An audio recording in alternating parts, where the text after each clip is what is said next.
Sí, efectivamente, venimos y me pidieron los jóvenes, el comité departamental que preside el doctor Rubio y también la presidenta de la juventud, a que hablemos un poco porque los fondos buitre es la resultante de un proceso histórico que nosotros venimos a hablar, la historia de la deuda externa argentina. Y deuda externa argentina que tiene 5 momentos claves que tenemos default. Y usted sabe que la primera vez que nos endeudamos es en 1824 con Rivadavia, la Baris Brothers. Y el primer default que tuvimos en Argentina es en 1829, cuando asume Rosas, se declara en default. El segundo default es cuando nace el radicalismo, en 1890, la crisis de Juárez Sherman, y así vamos viendo cómo donde surge crisis de balance de pago, faltan los dólares, hay problemas en serio. Y la primera convertibilidad que nosotros conocemos en la Argentina no es la de Cavallo, era que nosotros conocemos por el tiempo histórico. La primera convertibilidad muy parecida a Cavallo fue el ministro García, que tuvo Juárez Sherman, que explotó la convertibilidad y ahí tuvo la crisis política en la Argentina con default y ahí nace el radicalismo político. Y ahora estamos viendo los fondos buitre, cómo se abusan de los países que tienen crisis, que tienen estos problemas, recorren el mundo en el marco de la globalización que pueden circular financieramente, porque la gente tiene que entender qué es la globalización así rápida en términos económicos. La economía hasta la década del 70 se manejaba producción, comercio y finanzas en forma armónica, donde había finanzas y producción y comercio equilibradamente. Ahora, en la década del 70, con la nueva tecnología que hay, la producción empieza a recorrer camino de tierra, el comercio empieza a recorrer el pavimento normal y las finanzas suben a una autopista que tiene autonomía de vuelo, se divorcia de la producción y el comercio y empieza a generar papeles del papel y lo que se llama la burbuja que ustedes vieron, esa crisis espectacular que hubo en Estados Unidos en el 2008, después en Europa, y esto es cuando empiezan a jugar números. Y la cabecera del puente donde nace todo eso es Wall Street. Y Wall Street es lo que las grandes ganancias y donde generan las grandes pérdidas para el mundo y donde se divorció. Por eso es que hoy podemos decir que en un día apretando teclas se mueve electrónicamente lo que produce Italia en un año. Entonces, esto es lo que genera vulnerabilidad y por eso el Papa dice hay que darle gobernabilidad a la globalización. Tienen que entender, se divorció la producción, que es la economía real, se divorció el comercio, que es la economía real, y se divorció de la finanza. Senador, Sí, hoy, hoy a los bancos le dijeron que no. Sí. O sea, a Brito, que era enemigo íntimo de Vudú, le dijeron que no. Sí, no, estas son respuestas que se están buscando, dando vuelta, cuál es la estrategia. En rigor de verdad, la Argentina no va a pagar hasta después del 1 de enero. Salvo a alguien que haya que nombrarle curador, puede hacer disparar la cláusula Rufo, que es que si usted le paga los fondos buitre y a la sentencia griesa, automáticamente tienen derecho a toda aquella reestructuración soberana que entraron, que con 100.000 millones de dólares y hubo una quita de 65.000 millones de dólares, puedan repetir y venir a la Argentina y decir, le pagaron lo que quedaron afuera. Mi cláusula Rufo dice que me tienen que reconocer a mí también. Eso sería una traición a la patria, eso excede. Aquel que como Melconian habla inocentemente y dice, yo no sé por qué el Estado argentino se preocupa tanto la cláusula Rufo, ellos mismos instalan. Pero si usted tiene duda que la cláusula Rufo puede funcionar, de ninguna manera. La puso Labaña, ¿no? La puso Labaña. Efectivamente. Claro, con Kirchner cuando estábamos ricos y podíamos pagar. Esto fue en el 2004, 2005. ¿Y por qué se dejó afuera Sobonesta? No, ¿El capricho de Kirchner o de Labaña? No. ¿O Labaña le dijo pagar? No, el sistema fue así. Estaban entrando en el canje voluntario el 42%, con el 42% no cerraba el consenso de reestructuración soberana, necesitaban tener un 70%. Entonces se dictó una ley rápidamente, en 24 horas, que apoyó el radicalismo, que fue la ley Cerrojo del 2005, donde se daba garantía a todos los que entran voluntariamente. Entró el 72%. Entonces se solucionó el problema. En el 2010 se vuelve a abrir la cláusula Cerrojo y entra el 92,4% y quedó afuera un 7%. Ahí el error que comete el gobierno nacional, por decir así, es ¿por qué no se juntaron estos bancos, créditos del gobierno nacional y compramos en vez de Singer cuando estaba muy barato? ¿Por qué dejamos que Singer compre y nos extorsione? Este fue un error estratégico que tuvo el gobierno afirmaciones, porque subestimó el tema, porque se compró el relato de que los que estaban afuera de la ley de bonos, no, ya estaban muertos.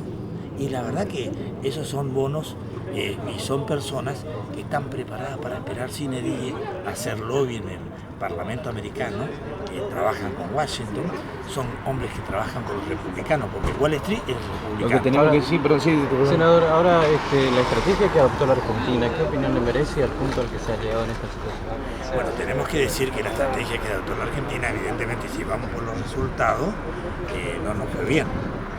Y la última estrategia de La Haya, presentar en La Haya una actitud testimonial, porque ustedes saben que para que funcione el Tribunal de La Haya necesita el consentimiento de los dos estados.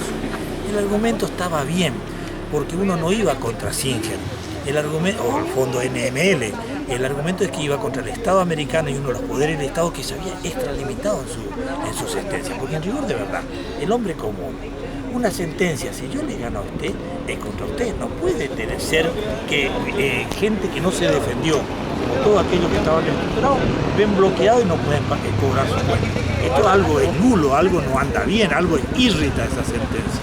¿Se me entiende? Hay un argumento que nosotros lo venimos diciendo, somos respetuosos porque no creemos tener la solución, pero hay un fallo de la Corte Suprema de Justicia de la Nación en el caso Claret Corporation, que también es un fondo buitre, contra el Estado argentino, que el 6 de marzo de 2014 la Corte Suprema de Justicia de la Nación Argentina votó y le rechazó el exequatur. El exequatur consiguió una sentencia de Grisa. Esto no es un discurso, esto es real. Consiguió una sentencia de Grisa y vino a la Argentina a hacer la ejecución. En la Argentina, en primera instancia, le dijeron que no correspondía porque violentaba el orden público.